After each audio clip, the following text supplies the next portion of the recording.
Hello, I'm Philip Stoten. Welcome to Scoop Talk. I'm joined by Dave Lane from Neotech, who has returned from an award-winning presentation. Congratulations on that award. Thank you very much. Tell me which award you got and what you got it for. Well, it was really for the technology solutions that we're bringing within our space. We won for EMS Provider over $100 million in revenue. And the entire award was really centered around the unique end-to-end solutions that we bring to our customers in the format of the markets that we serve and the technologies that we bring. Okay, and Neotech, Neo stands for? SMTAi, Yep. Epic, Encore, that's the Neo. So it's coming together of three great companies with a long heritage each, decades of experience for each of the individual companies in the EMS space. Okay, and when did the three become one?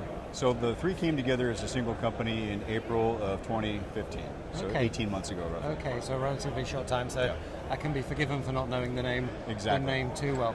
So what makes Neotech special? What's within our space, there's very few guys that are in the EMS space that are both doing assembly, test, as well as getting into the early services, the engineering services, design, test development, but also the fact that we're one of the few guys that's in the true tier 2 that have ceramic substrates, microelectronics, and significant depth and experience in that area, all the way through vertical sections such as cable assembly, and then circuit assembly and higher level of integration.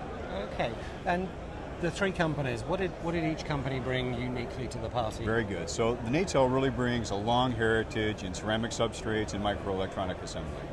That's really where they have been a market leader in that technology for many decades. Epic brings the capabilities within large scale, form factor, and presence within the industrial space.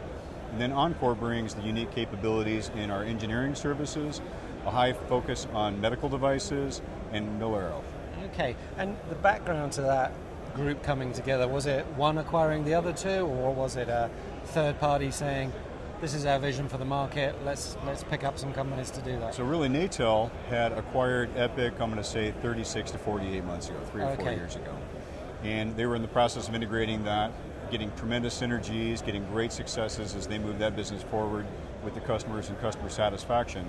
And out of that came the resulting successes, and they decided to continue that into the next space. And the perfect fit was to pull in Encore.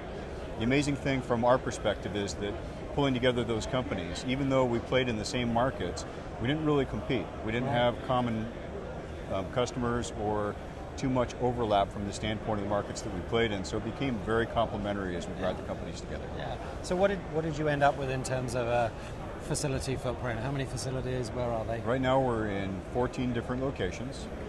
We've gone through some rationalization. We end up with a smaller, underutilized facility in the same geography, but again, very little in the way of overlap. So 14 facilities, most of those are in the United States.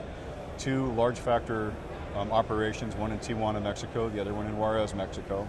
And then 1 true offshore in Suzhou, and that's really in China for our customers that really require a presence there for their industrial devices. Okay, and the 2 Mexican facilities, you've chosen locations pretty close to the border. Definitely. That's from a management strategy, proximity to customers? Proximity to customers, ease of access, the ability for our customers to reach us, the access to the low-cost marketplace, as well as the simplicity of being able to bring the goods back across the border. So we're a CTPAT provider, the logistics piece of it becomes a lot smoother, and still having that tremendous amount of capability and access to resources that are available to us through both of those geographies. Okay, and then you have the China facility. Nothing yet in Europe? Is there something on Nothing in horizon? Europe. It's on the roadmap. It's not now, not yet.